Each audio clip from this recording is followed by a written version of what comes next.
Even बाकी सब जो भी स्ट्रिक्टली फॉलो नहीं किया जाता, दिखा भी जाता है इन अबाउट, मतलब 150 वर्ड इन अबाउट 150 वर्ड। इसका मतलब कि आप 125 में भी खत्म कर सकते, 175 में भी खत्म कर सकते हो। मतलब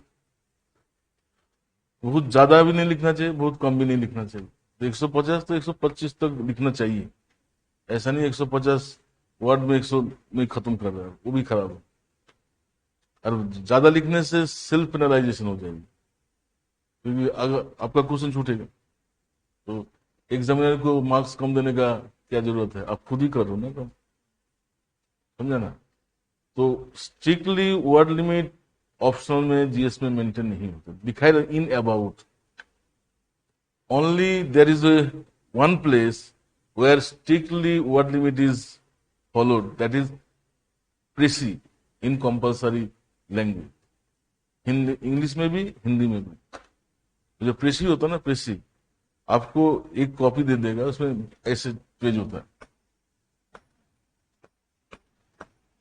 ऐसे पेज देता है।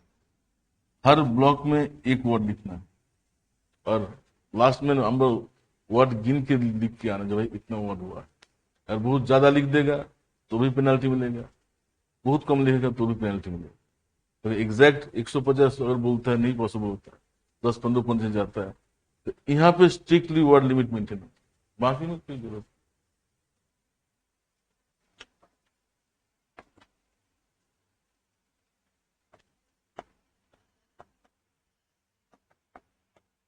तो अगर इतना स्ट्रिक्टली फॉलो करता तो आपके पास ऐसे पेज दिखा सकता था। हो सकेगा अभी दे दें, अभी तो देता नहीं। क्रिकेट की वर्ल्ड कप कब से शुरू है? आज से शुरू है। वार्म अप मैच किस किस के बीच में है? पाकिस्तान आएगा हमारे देश में? पाकिस्तान को तो अलाउ कर दिया।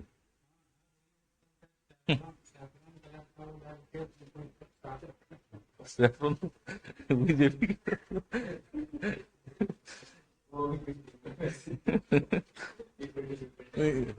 शायद वर्ल्ड कप के लिए अलाउ किया होगा ना। हाँ, तो वर्ल्ड कप में इतना एग्जिबिशन मिल गया। किसका?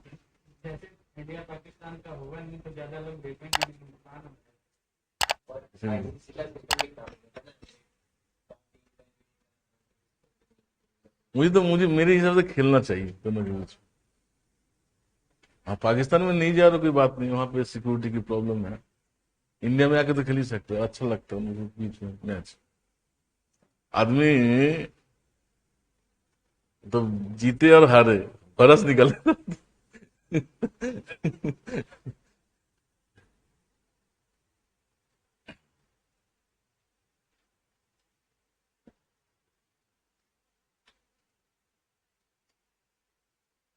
सारे मैच डे नाइट ही है ना?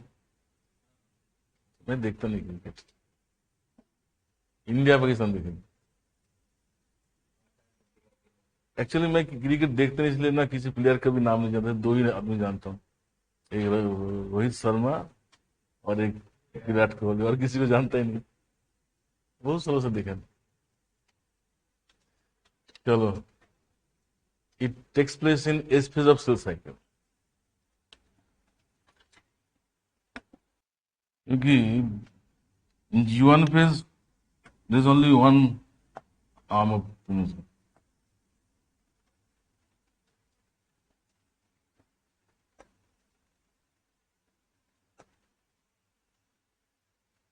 G2 में ऐसे हो जाएगा।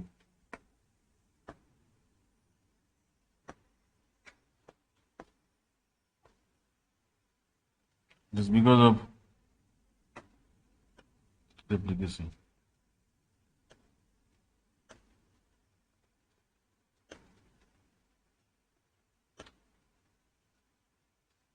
And why replication takes place?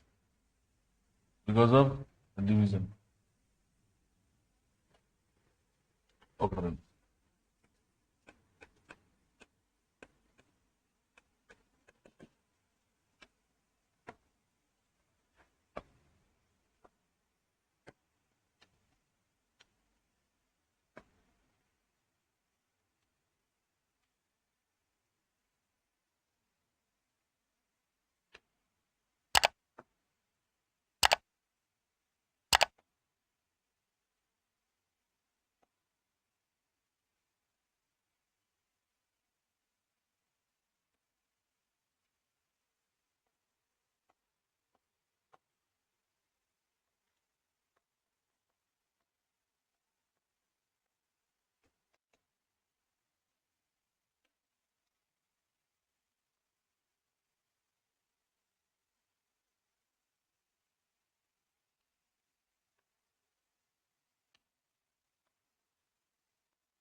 तो इस फेज होने से C2 में डबल हो जाता,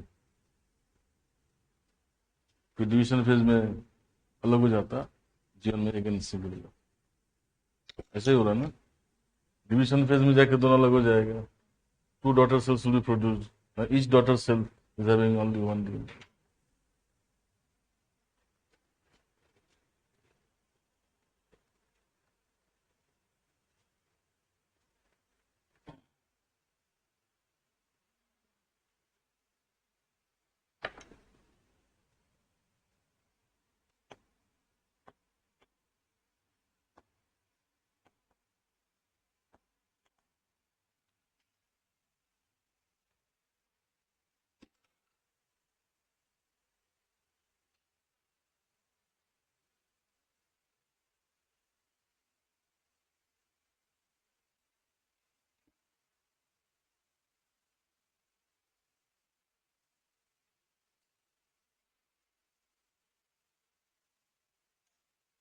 सबसे लंबा फेज पता है, एस फेज होता है। ये अगर if 16 hours is a period of cell cycle, तो इसका होता है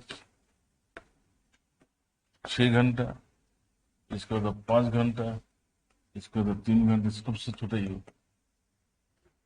6 5 11 14, sorry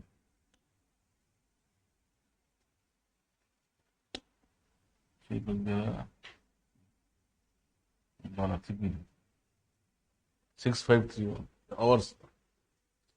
If 16 hours is a duration of cell cycle, this is the time division. सबसे लंबा इस फेज होता है, उसके बाद ही आता है G1, फिर G2, फिर सबसे शॉर्टेस्ट फेज डिवीजन होता है। क्योंकि डिवीजन फेज में डीएनए बिल्कुल कंडेंस हो जाता है chromosome, and in condense chromosome there can not be replication, there can not be protein synthesis. तो अगर सबसे लंबा फेज वो होगा तो सेल कैन डाई, सबसे shortest phase.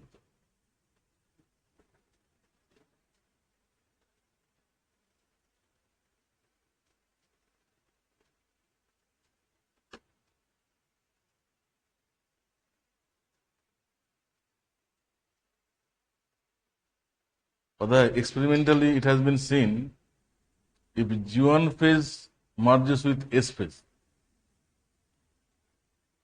DNA starts replicating। और G1 को S phase फ्यूज कर देगा तो डीएनए रेप्लिकेशन शुरू हो जाता, प्री मैच्योर डीएनए रेप्लिकेशन शुरू हो जाता। अगर S phase को G2 से कर देगा मार, तो डीएनए इज पल्वराइज्ड, छोटे छोटे टुकड़े में ब्रेक डाउन कर देता। इसका मतलब G2 है। अगर DNA is induced to replicate, that means G1। इसमें पल्वराइज होता है।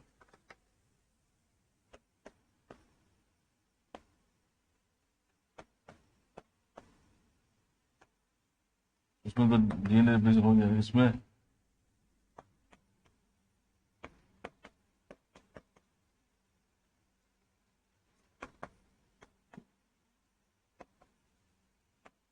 Pre mature.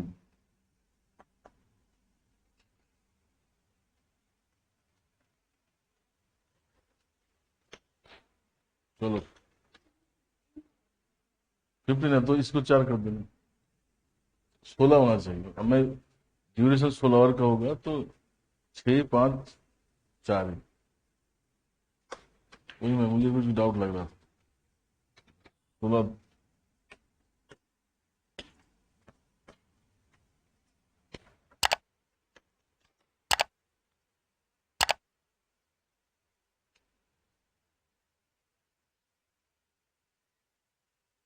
तो नेक्स्ट क्लास में करेंगे। इसके बाद ना हमारे प्रोटीन सिंथेसिस की रेवोल्यूशन दिखाएंगे, प्रोकैरियोट्स में, यूकैरियोट्स में। उसके बाद लगभग मॉलिक्यूलर बायोलॉजी खत्म। प्रोटीन फोल्डिंग ट्रांसपोर्ट, तुम्हें प्रोटीन का स्ट्रक्चर कराया था कि नहीं?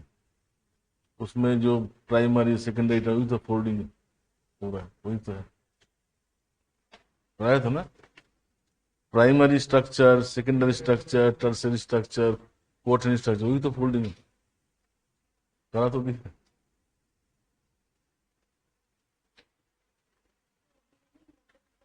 डीएनए मोटिव अपने आप हो जाएगा तुम्हारा यूकैरियोटिक जीन रेगुलेशन। जो फैक्टर्स ना डीएनए जो रेगुलेटरी साइट में बाइंड करता है मोटिव के थ्रू, जो जो वेरियस फैक्टर्स होता है डीएनए के साथ डायरेक्ट बाइंड नहीं कर पाता, वो मोटिव के साथ, मोटिव के थ्रू बाइंड करता है। वो 3 मोटिव्स है, जिंक मोटिव, ल्यूसिन मोटिव, सब उसी में हो जाएगा। हम्म। बायोकेमिस्ट्री में करते तुम लोग को होगा, तुम टेंशन मत लो। साइक्लिक ऑर्डर में चलता है ना, जो इनका हो गया वो तुम्हारा लास्ट में होगा।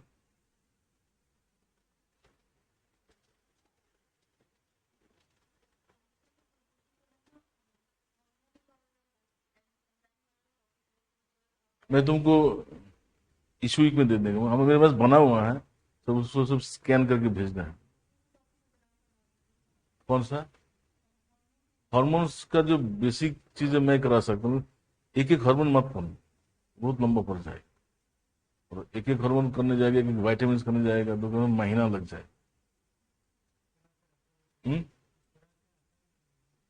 विटामिन कहाँ आता है? हार्मोन्स का बेसिक एक्शन ऑफ हार्मोन आ सकता है, वो नहीं करा था। तो वही उसके बाद जो इंडिविजुअल हार्मोन्स ना मैं बहुत अच्छा से बना के रखा हूँ। एक एक हार्मोन करने जाओगे और एक एक वाइटामिन करने जाएगा जो आते नहीं, तो बहुत लंबा लग जाए, समझे ना? तो मैं उसको स्कैन करके दे दूँ। उसको मैं मना, उसको भी मना कि तुम लोग को पहले भी बताया था, उसको मैं ये हैंड ओवर दे दूँ। क्योंकि कितने सारे हार्मोन है बताओ, कितने सारे विटामिन आते हैं, नहीं सिलेबस में है।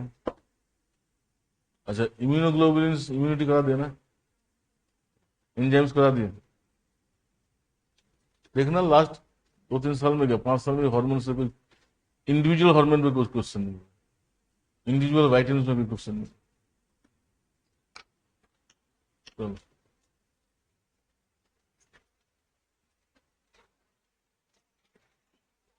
हमारे टाइम में आता था डिफरेंसेस बिटवीन 2 वाइटामिन आ जाता,